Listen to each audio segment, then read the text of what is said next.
बबीता कौशिक जी हमारे बीच में पहुंचे हैं, उनका भी स्वागत अभिनंदन।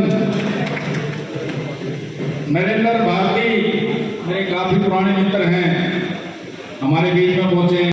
देश की संसद में जिसमें पंडित जवाहरलाल नेहरू 3400 दिन जेल में रहे, तकरीबन 11 वर्ष आनंद भवन में जैसे महल में रहने वाला पंडित मोतीलाल नेहरू का बेटा शरीर पर लाठियां खाई, देश के अंदर आज़ादी की लड़ाई लड़ी। आज कोई भी व्यक्ति पंडित जवाहरलाल नेहरू के बारे में देश की संसद में उनके खिलाफ बोलते हुए झिझकता नहीं। सार्वजनिक राजनीतिक मंचों से पंडित जवाहरलाल नेहरू आलोचना की जाती। आदरणीय मित्र बंधुओं, आदरणीय मित्र बंधुओं, गंभीरता से सोचिए, क्या हम अपने बुजुर्गों का अपमान सहन करेंगे? आज किसी में हिम्मत है कि बाबा भीमराव अंबेडकर के बारे में एक अपशब्द कहते हैं? किसी में हिम्मत? और सबको स्वतंत्रता है, पंडित जी के बारे में कुछ कह दिया जाए, अरे उस दुनिया में नहीं। मेरा कहने का मतलब ये नहीं कि मैं किसी विचारधारा से संबंध रखता हूं, मैं इसलिए कह रहा हूं कि हमें अपने बुजुर्गों का अपमान कभी सहन नहीं करना चाहिए। अपने अपने समय में सबने मजबूती से काम किया और देश को मजबूत बनाया। इस देश के क्या हालात, इसलिए आदरणीय मित्रों, लोकतंत्र संख्या का खेल। अगर मैं ये रहूं कि मैं ब्राह्मणत्व में केंद्रित रहूंगा तो मेरा राजनीति में काम नहीं चलेगा। सबको साथ लेकर चलने का मंत्र ही लोकतंत्र है, इसलिए दूसरों को भी साथ लेकर चलना पड़ेगा। संख्या का खेल है, इसे खोला नहीं करते। और जमहूरियत को तर्ज़े हुकूमत है यारो, जिसमें बंदों को गिना जाता है, तोला नहीं करता। ये संख्या का खेल हो चुका है। इस संख्या के खेल में हम आत्मकेंद्रित होकर राजनीति में या किसी भी जीवन के क्षेत्र में आगे नहीं बढ़ सकते हैं। हमें सबको साथ लेकर चलना पड़ेगा, सामाजिक सामंजस्य बनाना पड़ेगा। आज भी लोगों की आस्था आप में है, आज भी आप समाज के अग्रणी और मार्गदर्शक हैं।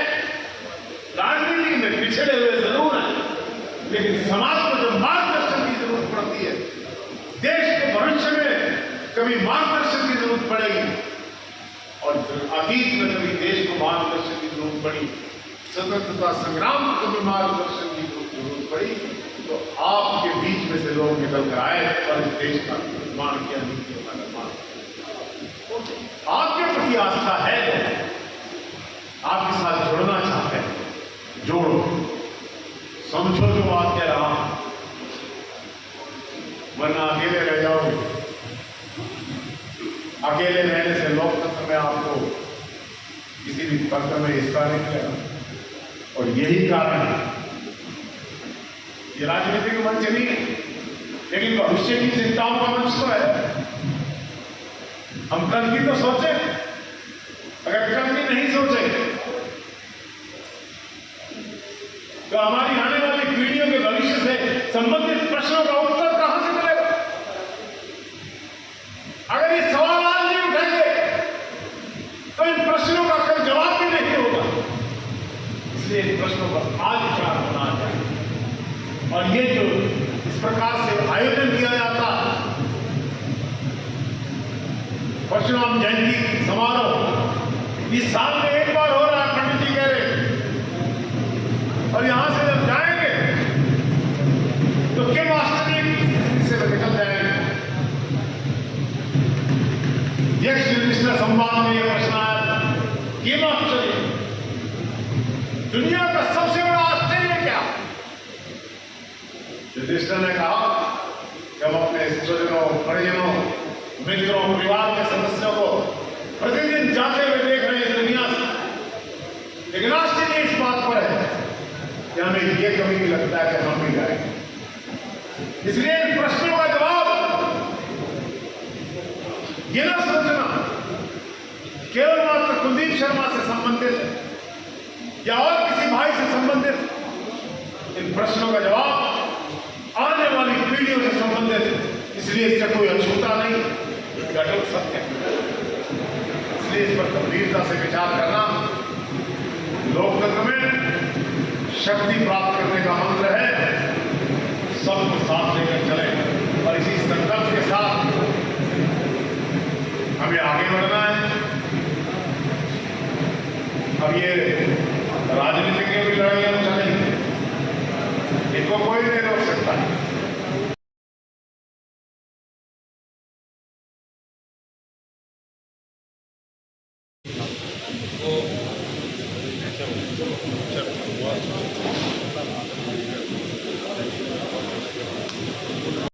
जयंती समारोह में पहुंचे हुए हैं, क्या मैसेज देना चाहेंगे लोगों को? आज ब्राह्मण उत्थान समिति द्वारा सोनीपत में भगवान परशुराम जी के जन्मोत्सव पर अक्षय तृतीया पर आयोजन किया है, जिसमें मैं आज इस अवसर पर सबको परशुराम जयंती जी की, भगवान जी की जयंती के पर हार्दिक बधाई देता हूँ।